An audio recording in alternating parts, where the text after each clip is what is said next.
Hello and welcome to this lecture of physics. So, till now we have learned some basic concepts of physics, and in the last few lectures we have learned how to find out dimensions, how to calculate units of particular quantity, how to use differentiation and things like that. In the last lecture we saw how to calculate errors. So these are some tools that you have to use while discussing about various quantities in physics, while discussing about various phenomena, so on.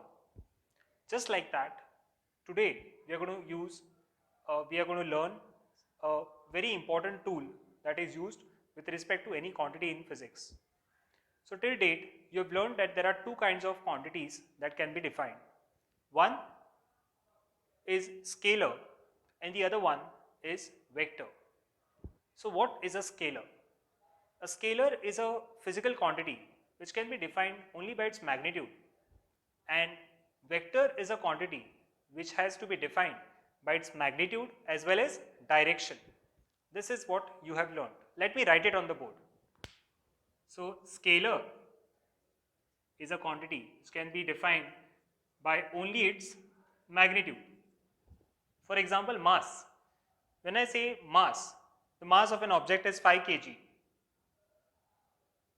I don't need to define the direction as such, and the mass can independently be defined by this itself.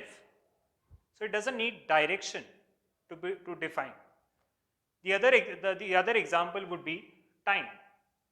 So this is mass is 1, then time. As far as time is concerned, if I say 5 seconds is a time taken for an activity to happen. So in this case, we don't require direction to define this time or mass. So these are two examples of scalars. But let me give you an example of a vector. Let us say the velocity of a particle is 5 meters per second. If I just say that the velocity of the particle is 5 meters per second, I get to know from here that the magnitude of this quantity is 5 meters per second, as in the quantity or how much the speed or velocity is. We don't get to know how is the direction of this. That means whether the particle is going in north, whether the particle is going in east, whether it is going in west, or whether it is going in south, or some other random direction. This we are not understanding from this data. So clearly I would need to specify the direction of this velocity. That means the direction of the velocity is 5 meters per second in north direction. If I do this, then this gives me a very clear-cut idea that the particle is traveling in 5 meters per second and north. This is what we get to know. Similarly, I take an example of a force. Let's say a force is acting on a particle. When I say that the force is acting on a particle, a force, let's say a force of 5 newtons is acting on this particle. Let's say this is the mass of 1 kg. This is a block kept on the ground, and so much of force is acting on it. But is this enough to define this particular force? No, it is not enough. So what we'll have to do is, we'll have to tell whether the force is like this, or it is in this direction, or it is in this direction, or it is at some angle. So clearly I would like to define this force as 5 newtons at an angle of 30 degrees. When I say this, that means the situation will look like 1 kg and it is acting at an angle of 30 degrees. That means it is acting at this angle and it is pushing the block ahead. So a very important quantity, that is vectors, or a tool I can say, that we have to learn. It's because majority of the quantities that we learn in physics are treated as vectors, and when we treat a particular quantity as vector, we need to know everything about how to define a particular vector. Just like I say that we have two masses A and B, and if I have to add them, let's say 5 kg and 3 kg, I'll be adding them as 5 plus 3 is equal to 8 kgs.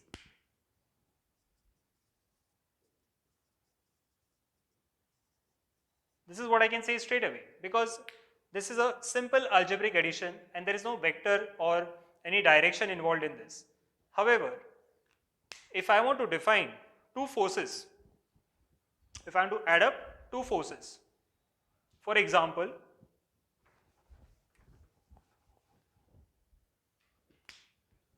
let's say this is the particle and one force acting on this is in this direction, the other force is acting on it at, let's say, 30 degrees to this. So this is 5 newtons and this is 5 newtons. We can't directly add this 5 newtons plus 5 newtons, because if it was just this way, two forces acting, 5 newtons is this force and 5 newtons is this force, I would have added them straight away because they're in the same direction. Or if this is the force, this is 5 newtons and this is 3 newtons, then this 5 minus 3 would be 2 newtons. That is a net force acting in this direction. But what if they are acting at an angle like this? How do we add them? Because certainly when I say that this is the particle and there are two forces acting on this particle, the other force, both of them will create some impact on the particle, and that is what we need to find. So for that, we need to learn what is vector addition. So just like we add scalars, we can add vectors also, but we need to learn some rules prior to this. That means we need to learn some rules actually to apply the vector addition. Let's see some rules that are mainly used in vector addition. So first rule out of this,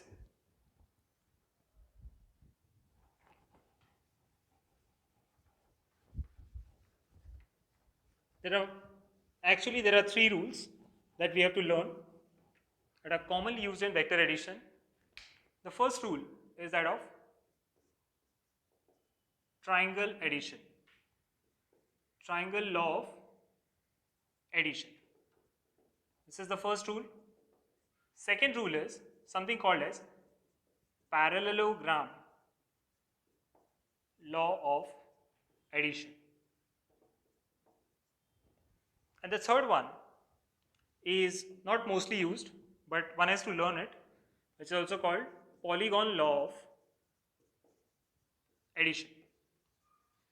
Basically, these are the three laws that we need to know when vector addition comes into play. Let's see in detail what these rules are.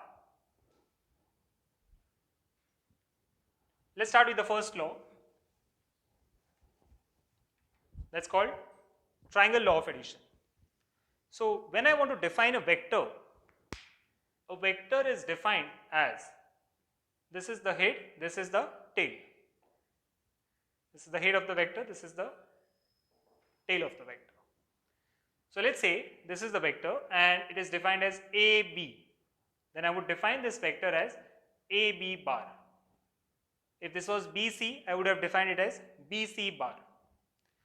And a particular vector has magnitude as well as direction. So let's see, let's take 2-3 vectors and try and add them. Let's say we have one vector like this, that is, let's say it is A bar, and the other vector is connected in such a way that the tail of this vector is added to the head of the second vector.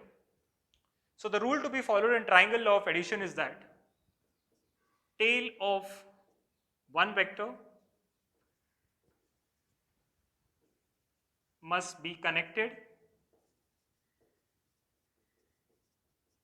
to head of another vector. So if this rule is followed, then we can find the addition. So let's say this is A bar and this is B bar. And now if we want to add these, then it means that we have to connect this tail with this head.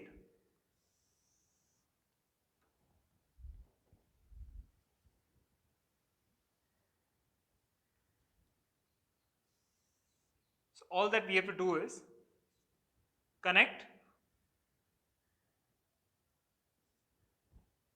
this tail with this head, and then we get the value of this as A bar plus B bar.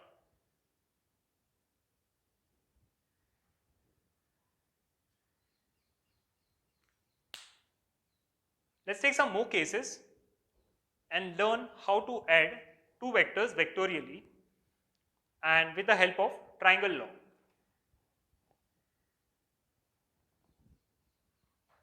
Let us say we have two vectors in this form. One is this and the other one is this. So let's say this is A bar and this is B bar. You can clearly see that the head of this is connected to the tail of the first one. So obviously you can see that they are behind each other. So now all that I have to do is I have to just connect this point to this point, and thus we get A bar plus B bar.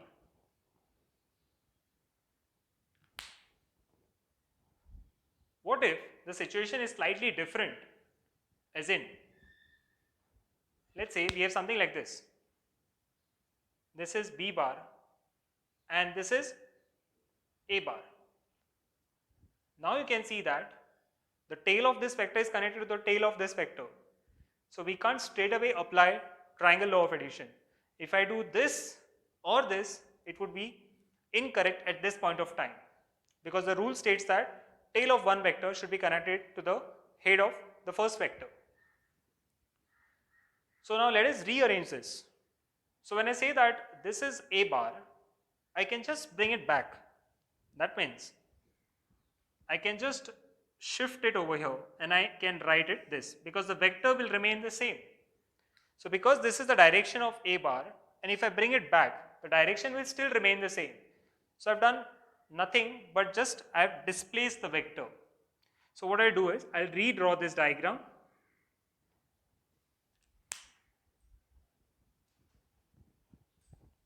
I'll just redraw this diagram and then we'll do the vector addition. So what we have to do is now B bar I've kept as it is, but I've just displaced this A bar from this position to this position, and I'll write it like this. So now we are in a very good position to determine the resultant. So when we add two vectors, the result of that addition is called resultant vector. So the resultant vector in this, or the addition of this, would be this, because now we are following the law, that is head of this is connected to the tail of B, and this would be given as A bar plus B bar.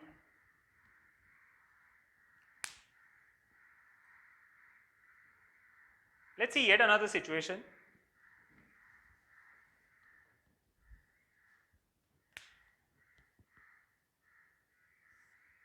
Let's say this is A bar and this is B bar. Let's see how to add these.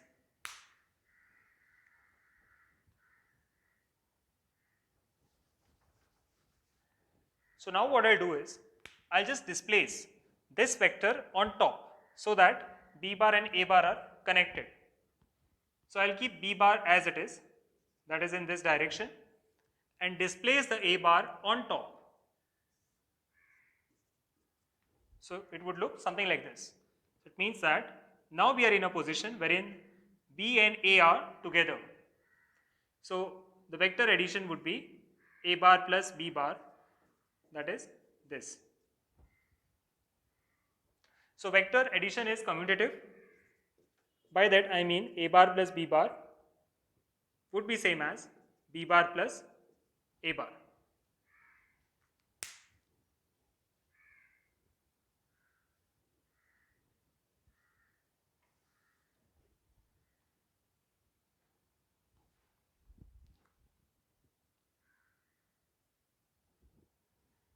Now in the next step, we have learned triangle law of addition.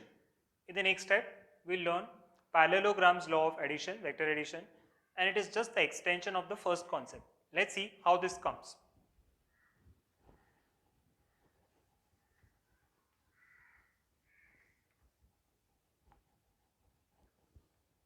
Let's say that initially this was the situation wherein this was A bar and this was B bar, and then we found through triangle law that this is the resultant, that is A bar plus B bar. This is what we found. Now what we'll do is, if this is my A bar, which was originally the same, this is A bar, and now I am shifting my B bar from this point to this point. So it would look something like this, wherein I am just shifting the vector, displacing the vector from here to here. So I have shifted this B bar, exactly the B bar, same B bar, from this point to this point. And now the situation would look something like this. Now this is having some different length, this is having some different length. What we will now do is, we will just extend this, and we will extend this also in such a way, we will extend them in such a way that a parallelogram is created out of this. Now this is a parallelogram. So I've drawn a line parallel to this B bar, which I can quote as same B bar, and this A bar can be given over here as A bar, because they are the same vectors actually, which are just displaced by some distance. So the direction remains the same, and here also the direction remains the same. And now if we want to add, parallelogram law of vectors say that, the law states that, so this is parallelogram law, states that two vectors when added by constructing a parallelogram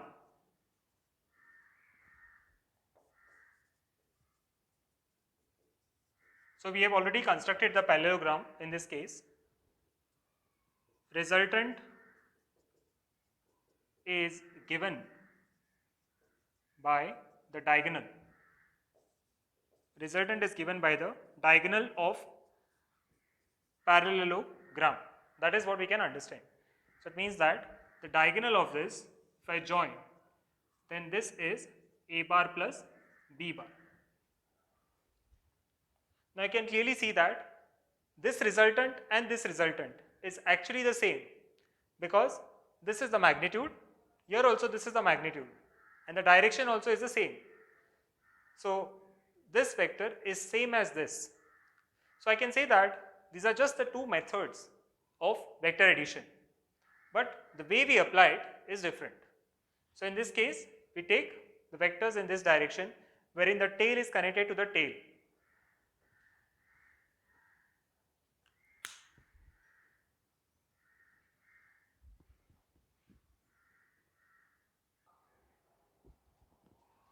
In the next part of this, I am going to do a derivation. So this derivation is often asked in your school exam. So this is very important.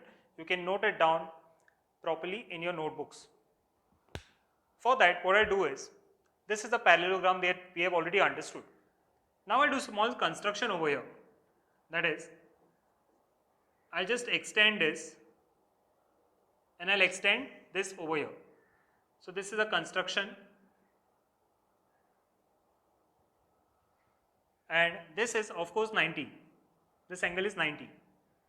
So all that I've done is I've just extended this and I've extended this, and I'll name them as A, B, C, D and E. We will consider that this angle, the total angle over here, is some theta. So if this is theta, then this also should be theta. And this angle is something different. We will consider it alpha. So now I am going to take two triangles. One triangle is this. In triangle ADE, as far as triangle AD is concerned, in triangle ADE, I can write Pythagoras theorem. Using Pythagoras, if I use Pythagoras, I can write AE square plus DE square is equal to AD square. AE square plus ED square is equal to AD square. But we know that this AE is AB plus B. So this A is AB plus BE square, and this ED square I'll keep as it is, which is equal to AD square.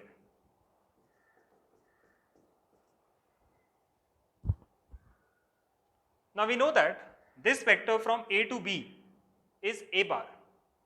So I'll write it as A bar plus B. So this will write as X because we don't know what it is. And this D will write as Y because we don't know what it is. So A bar plus X bar. For now, we will just write it as A and X so that there is no confusion.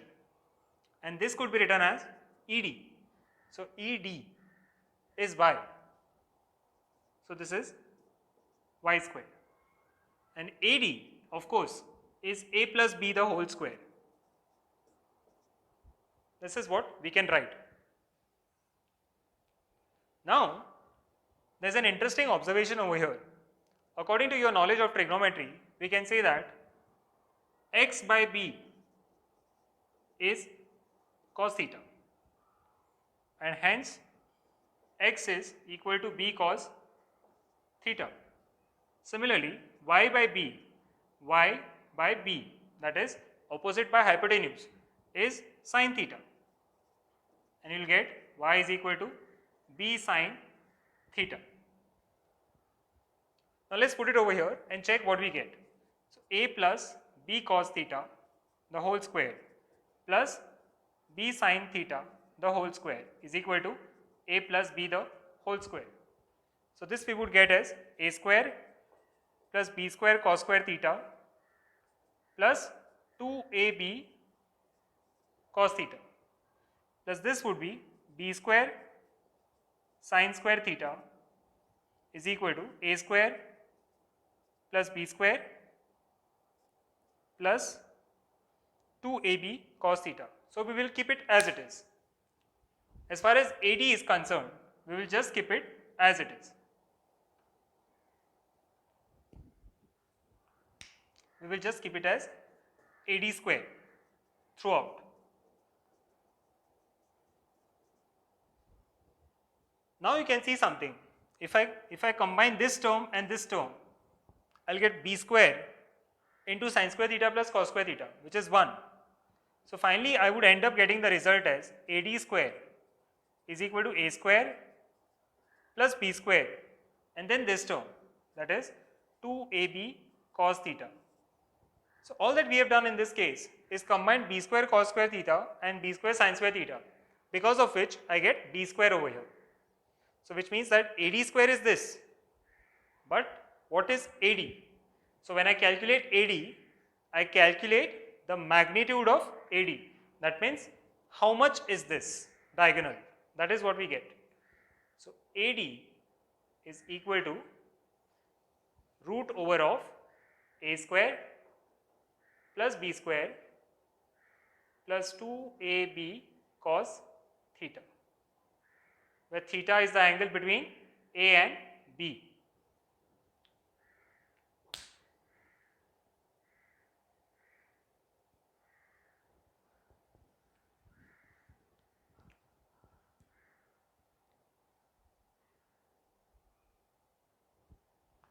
So till now we have inferred one thing, that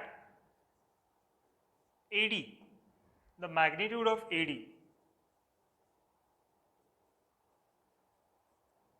that means what is magnitude? Magnitude actually means how much a particular quantity is, 5 kgs. So 5 is the magnitude of that particular mass, 5 kgs, and kg gives us the unit. So this would be AD. AD is given as A square plus B square plus 2AB cos theta. And now I can write something related to tan alpha also. So tan alpha we can write from this triangle as DE by AE. DE by AE. Now DE we know, that is B sin theta. We just calculated it. And AE we know as A plus b cos theta, which means that alpha can be calculated from this information. Now what does alpha give you actually? Alpha tells you what is the angle that the resultant makes with horizontal.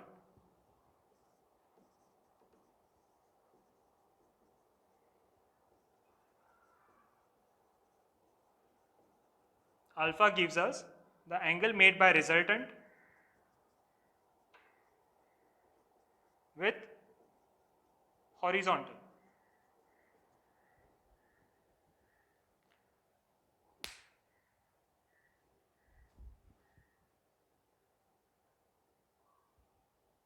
Let us take one or two examples and understand how to apply this concept actually.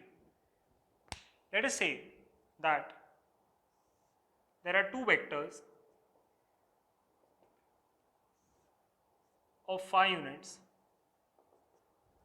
So these are the two vectors acting at a particular point, and in case 2 we have these two vectors acting at an angle of 60 degrees. So the magnitude of either of the vectors is 5 units. We have to find resultant. This is case 1 and this is case 2 in 1 and 2 cases. This is what we have to find. Now according to parallelogram law of addition, we can say that this is A and this is B. Similarly, this is A and this is B. The formula is simple. It just tells you resultant should be, what is resultant actually? It is given as this. So this sign tells us magnitude, how much the quantity is. So if you want to specify the magnitude of a vector, it is given by this sign. Magnitude of A bar plus B bar is given as A square plus B square plus 2A AB cos theta. And thus we get it as A square is 5 square plus this is 5 square plus this would be 2 5 into 5, that is 25 into 250. But you must note that theta between the two vectors is 90. So cos 90. Now what is cos 90? Cos 90 is 0 as we have learned in trigonometry.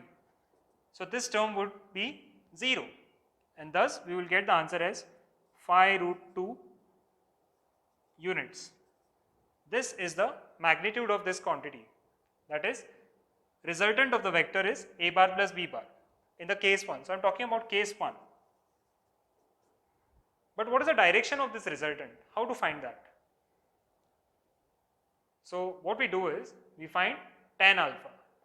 The value of tan alpha as discussed is given as B sin theta by A plus B cos theta. That is the formula. But theta is 90, so this would be B by A, as this term will go out because of cos 90 being 0. And B by A would be then written as 5 by 5, which is equal to 1. Now if we get tan alpha is 1, it means that alpha should be 45, isn't it? If alpha is 45, then resultant would look something like this at 45 degrees, somewhere in between. So that is the answer to this question. So we can specify this vector as having this direction and a magnitude of 5 root 2 units. So this is a method which gives us magnitude as well as direction.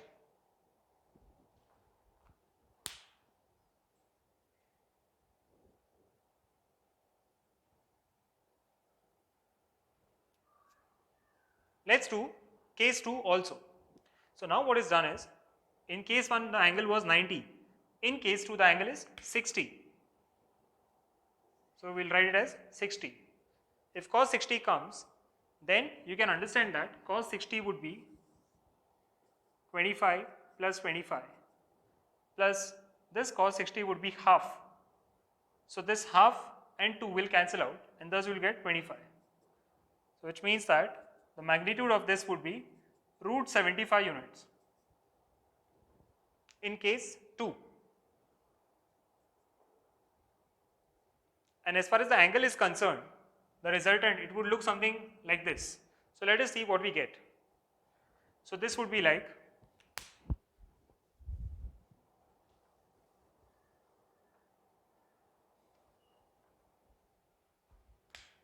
tan alpha, that is this, b is phi sine 60 divided by phi plus phi cos 60.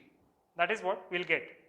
So phi sine 60 would be written as phi root 3 by 2 by phi plus phi into half. So that would become phi root 3 by 2 by 15 into 15 by 2. That is what we'll get. 10 plus 5, 15 by 2. Now this 2 and 2 will get cancelled, and this phi, ones are phi, threes are. So ultimately when you solve this, you will get tan alpha is equal to 1 by root 3. So when we get tan alpha is 1 by root 3, it means that the conclusion is that alpha should be 30 degrees. That is exactly what we are getting from our diagram. So the resultant is at 30 degrees and its magnitude is root 75 units. So this is the application of parallelogram law of vectors, and this is the way you are going to use the formulas.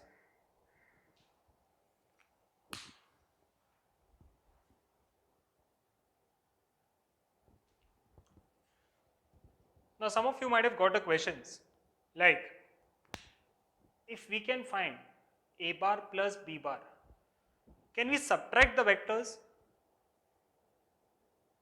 Is this possible? So yes, this is very much possible, because when I say that this is a bar, then minus a bar would be exactly the same but in opposite direction.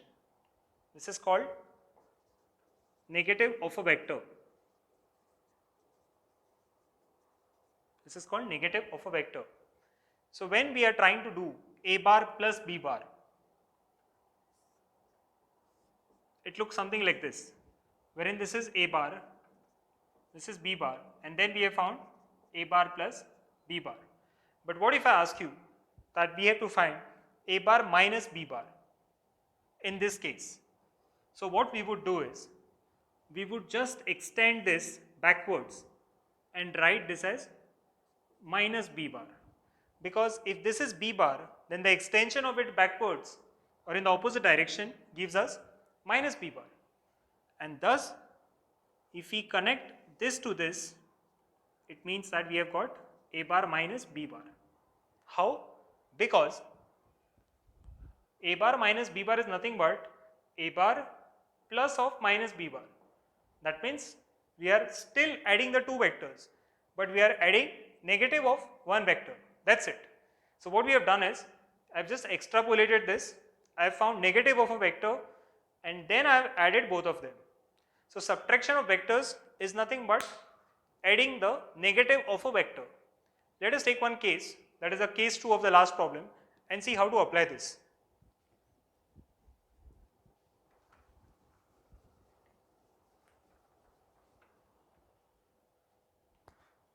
Let us say, just like this was phi and this was phi.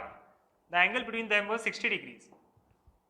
So this was my A bar, and this is B. We have to find A bar minus B bar ka magnitude. If we have to do this, then obviously the first thing that I'll have to do is extend this backwards, that is in minus B direction. And if I do this, over here you can see one thing, that is, now the angle between A bar and B bar is this, and this angle is given as 120 degrees, because this total would be linear pair, that is this angle plus this angle. So obviously this would be 180 minus 60, that is 120 degrees. And now the formula slightly changes, that is, the resultant would be given as, in this case the resultant is A bar minus B bar. This would be given as a square plus b square plus 2ab cos theta again. But over here, theta is 120 degrees. So this would look like phi square plus phi square plus 2 5 into phi cos of 120 degrees. Now we know that in trigonometry we have learned cos of 120 should be negative and should be written as cos of 180 minus 60. Now because it is a multiple of pi, cos will remain cos and we will get it as cos of 60 but with a minus sign, that is minus half. So this would be like root over of 25 plus 25 plus 2 into 25 into minus half. So this 2 and 2 will get cancelled and there is a minus sign over here. So this 25 and this 25 will get cancelled and finally we will get 5 as the answer. So the answer to this question is 5 units, but the resultant will be somewhere here in this direction. And if you want to find the angle, let us see how to do that. So we know that tan alpha we can find as b sin theta by a plus b cos theta. So yet another time this would be 5 root 3 by 2